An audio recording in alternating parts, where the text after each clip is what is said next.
কুষ্টিয়ার তরুণ সাংবাদিক দেবাশিস দত্ত চিকিৎসার জন্য কলকাতায় গিয়ে হোটেলের ভয়াবহ অগ্নিকাণ্ডে স্ত্রী, ৩ বছরের শিশুপুত্র ও শ্বশুরসহ প্রাণ হারিয়েছেন। পরিবারের একমাত্র উপার্জনক্ষম মানুষটিকে হারিয়ে অসহায় হয়ে পড়েছে তার বৃদ্ধ বাবা মা। দেবাশিসের ৭ বছরের কন্যা মহিমা দত্তের ভবিষ্যৎ নিয়েও চিন্তিত তারা।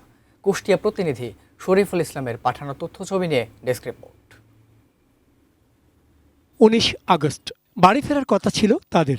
আগের রাতে কলকাতার নিউ মার্কেট এলাকার একটি আবাসিক হোটেলে আগুন লেগে নিহত ৯ জনের মধ্যে ছিলেন দেবাশিস দত্ত, তার স্ত্রী আফসানা শারমিন, ৩ বছরের ছেলে স্বর্ণাশিস দত্ত ও আফসানার বাবা আকরাম আলী। ৩ দিন পর পরিবারের ৪ সদস্যের মরদেহ কুষ্টিয়া শহরের আরুয়াপাড়ার বাড়িতে ফেরে কফিনবন্দি হয়ে।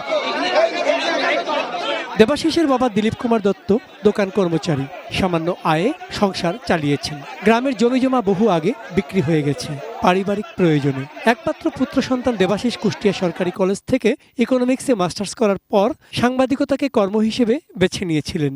প্রায় ২০ বছরের সাংবাদিকতা জীবনে বিষয় সম্পত্তি কিছুই নেই তার। আজও ভাড়া বাসাই ঠিকানা। সামান্য যেটুকু সঞ্চয় ছিল স্ত্রীর চিকিৎসাতেই শেষ হয়েছে দেবাশিসের। তার অবর্তমানে কি হবে পরিবারটির? বেঁচে থাকা একমাত্র কন্যা মহিমারই ভবিষ্যৎ কি হবে?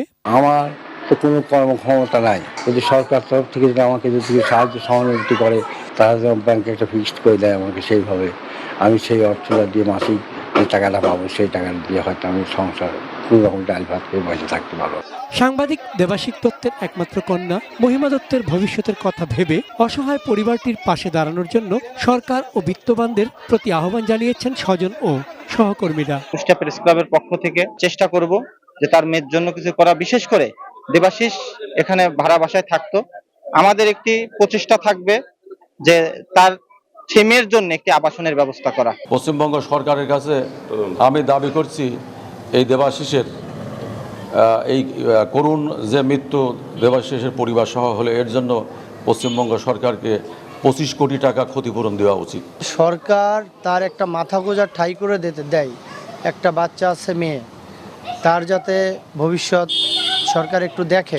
সমাজের নানা অসঙ্গতি ও অন্ধকার দূর করতে যিনি জীবনের মূল্যবান সময় পার করেছেন, তার অবর্তমানে একমাত্র সন্তানের জীবন যেন অনিশ্চয়তার অন্ধকারে হারিয়ে না যায়, প্রত্যাশা সবার। চন্দন পাল, ডেস্ক রিপোর্ট, এটিএন নিউজ।